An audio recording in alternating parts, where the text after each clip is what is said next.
A partir de agora, estamos chegando com as notícias e com as informações aqui no Show da Cidade. Acidente fere 5 pessoas na RSC 470 em Bento Gonçalves.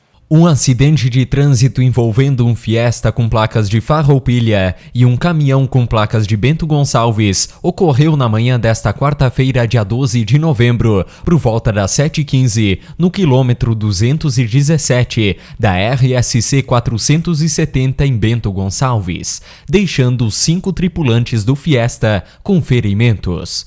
As vítimas foram atendidas pelo SAMU e Corpo de Bombeiros e encaminhadas para o Hospital de Bento Gonçalves.